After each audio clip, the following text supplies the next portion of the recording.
What does that mean? We actually spent 117% of our collections in servicing debt. It means we spent all the money we collected in servicing debt, but borrowed even more to service debt. And it is a grim situation. It is grim because much of the money that is borrowed by the state also is implemented in terms of projects through the kind of sagas that we are debating their reports today. But going specific, Honorable Speaker, to this debate, I want just to highlight on two sagas or two corporations. One is the Child Welfare Society of Kenya. And Honorable Speaker, if you check the audits we are debating today, some actually date back to 8 years ago. We are debating here a report of 2016. And we are in 20, as you put it, Honorable Speaker, it's actually 10 years. And I wonder then, what kind of utility can we give to the expenditure of public resources when we are debating the audit for 10 years ago? Definitely a lot has happened. There is a lot of dynamic situations that have been witnessed, including change of personnel and the rest. But I hope we are going to improve, and especially in terms of the audit committees. Honorable Speaker, on child welfare, I have been interacting with them in my previous station, and I want to say that some of these sagas actually do a lot of work when it comes to granting social service to our country. And there has been a lot of back and forth in terms of the anchoring of the Child Welfare Society of Kenya, whether as a government saga or whichever. There has been a lot of back and forth. But primarily the kind of work they do is public. And I say so because there has been a lot of confusion when it comes to funding the Child Welfare Society of Kenya, because some of the people in the National Treasury don't want to assign them their rightful role as a government parastatal, which they are, Honorable Speaker, based on what they do. But also we have seen the kind of service they render to the public of Kenya needs money continually. Is this not a saga where you need to fund money this year, the next year you need to decide whether to fund? Because the kind of things they do is, for example, paying school fees for vulnerable children, feeding some of these rescued children. You cannot fund them this year, and then there is, next year, somebody is gravitating towards whether to fund or not. In fact, Honorable Speaker, some of these sagas, their funding should actually come from CFS. From CFS, so that even before we are paid our salaries, some of these very critical and important bodies should actually be funded even before. At the category where we fund the service of debt, that is where they need to be funded. The critical point I had is this one, Honorable Speaker, on NSSF. Honorable Speaker, and I want to request the committee to even go further than what they have done. Because as the people's representatives, our audit should not just be about figures. It should also be about results and intentions. The foundation of NSSF is to safeguard workers' money. Workers' money, when it comes to their contribution, they are the ones to take up the contributions, but also to do the payouts at the due time. Honorable Speaker, you cannot repay money when you have it. There is nothing, you cannot pay money on credit. You cannot repay it to pensioners when you have it. And that is why the mandate of NSSF primarily is to make sure that they are investing the monies they are collecting. One is to beat inflation. But also number two is to make sure that the purse is growing, not shrinking. So that when the time to pay up comes, you cannot pay up money through stories. You cannot only pay up money through money. I say so, Honorable Speaker, because we need to be very forthright when it comes to the critical roles of NSSF. The work of NSSF is to collect money, invest.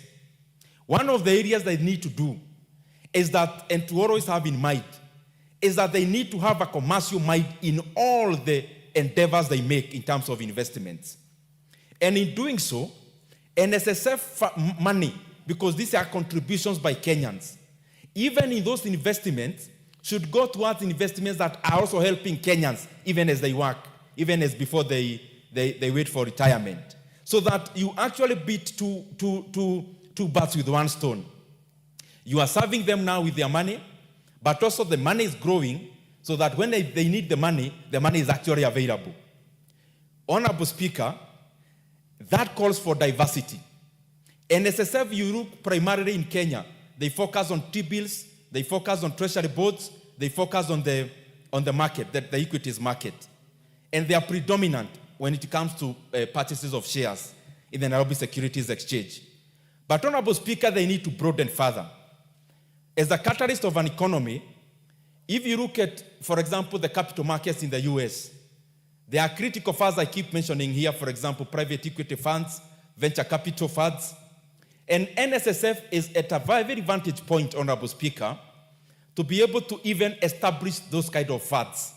So that beyond investing in the secondary market, they should also invest in the primary market, in the series funding of companies, so that at the same time as they are growing the past, they are also helping in incubating SMEs and helping them thrive. But of course, that can only happen when there is a lot of professionalism instilled when it comes to management of the funds at the NSSF. Honorable Speaker, and I bet that the chair is listening. I think he's very attentive, extremely keen. I have been somewhat disappointed of late by the way in which we are deploying the resources when it comes to NSSF. Honorable Speaker, the guideline, the only guiding tool when it comes to investments is beyond stimulating the economy, but making sure that when you put in a shilling, it comes back as more. Because that is the basis of investments. But, Honorable Speaker, we cannot afford to put NSSF money on a grandiose of implementation, of experimentation. Honorable Speaker, even when you are experimenting, you don't hedge your entire purse. You use just a fraction. We have seen a lot of experimentation nowadays when it comes to NSSF on different terms. One term, for example, we saw the other day the government of Kenya was trying to raise money on hedging the money that goes to sports fund through a board called Talanta Fund. Honorable Speaker, the truth of the matter is that this board was actually taken to the Nairobi Securities Exchange on the secondary market, but the investors of that board is still public money. NSSF was the number 2 investor in the Talanta board. Honorable Speaker, this is 45 billion Kenya shillings, which was shunned by all the other private enterprises, including banks.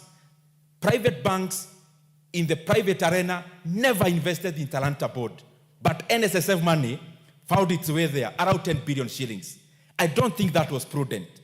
Number 2, Honorable Speaker, is the issue of PPPs. It is important for Kenyans to know the expansion of Nairobi to Nakuru Highway is not being funded by the kind of debt that I mentioned, which is growing astronomically. It is through a PPP, but PPP is just a name. We are actually spending NSSF money in building the road.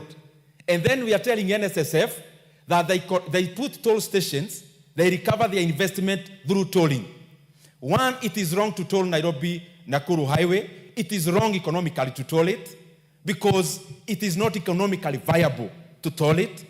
But number 2 also, it is not commercially viable for workers' money to do the work that the government should be doing. Buddy.